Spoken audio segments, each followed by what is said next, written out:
Friday, October 6th. It must be time for another legislative update from your North Carolina Medical Society. We've been in session for 2 days, and we've actually had 2 different sessions. And I know that's a little strange, but just to clarify, we came back in on Wednesday under the governor called session. That was a veto override session where both the House and the Senate had to vote to overturn the veto of the environmental bill that many of you have read about in the newspapers.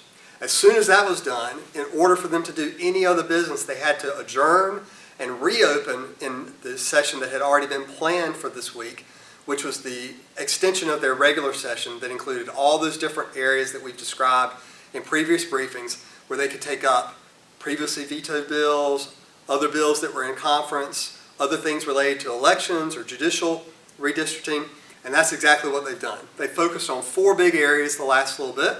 It's been a lot of hurry up and wait. There have not been a lot of things actually moving, but a lot of conversation about them moving.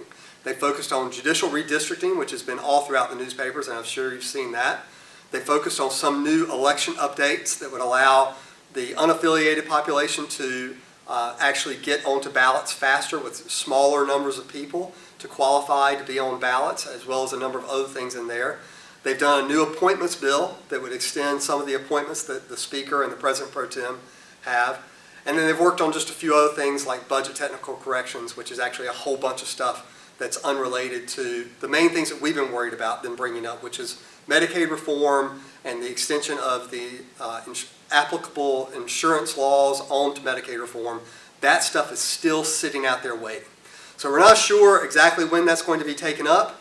I don't think it will be next May. I think they'll probably do it in some session before we come back for the May short session, but we don't have a definitive timeline on just when that's going to be.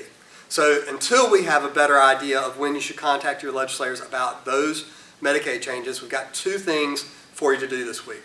The first is most of you throughout the state are looking at a municipal election in the next few weeks. And as much as we say it's important for you to vote in a general election or even a primary when we're talking about folks running for the legislature or for Congress, it's also very important for you to vote in municipal elections, because many times the municipal elections are where the next House member or the next Senate member or the next congressman comes from. So it's good for you to know those people and understand who they are and have some kind of understanding of what's going on in your local politics. So be sure if you're in Wake County to get out and vote next week. If you're in other counties throughout the state, make sure you're looking up your polling place, looking up when you vote, because you could be voting anytime between now and the middle of November. So check that out. The second thing is a long-term planning piece that we would ask you to do. You are very fortunate as a profession to have the opportunity to have floor privileges on the House and Senate floor every single day that the North Carolina General Assembly is in session. You're one of only 2 professions, like I said. A nurse and a doctor are allowed this special privilege. You can't vote, of course, but you can actually be on the floor when no other non-professional person, no other non-elected person can be on the floor. But you can, because you get the opportunity to volunteer to be Doctor of the Day at the North Carolina General Assembly. This is something that far too often we have not taken advantage of. And so I would encourage you to look at your calendars beginning next May, find a Monday night, a Tuesday, a Wednesday, or a Thursday morning that you can come to Raleigh and serve as Doctor of the Day. This is different than participating in White Coat Wednesday, where you're coming down and advocating, where you're getting the briefing with us and you're going down in your white coat. This is where you actually get to serve as the physician for the North Carolina General Assembly and all of its visitors for the day. It doesn't matter your specialty. You're a volunteer. You're covered.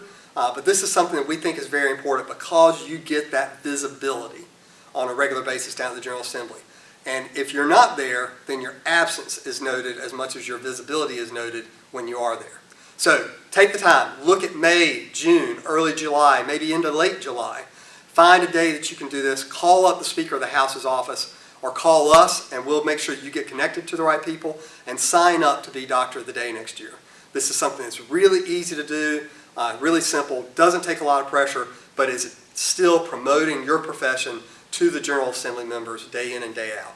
So look that up, and until we have another session to talk about, we'll give you a little break, but when we do, we'll be back to talk to you and give you a full update on what's going on here in Raleigh. Have a good one.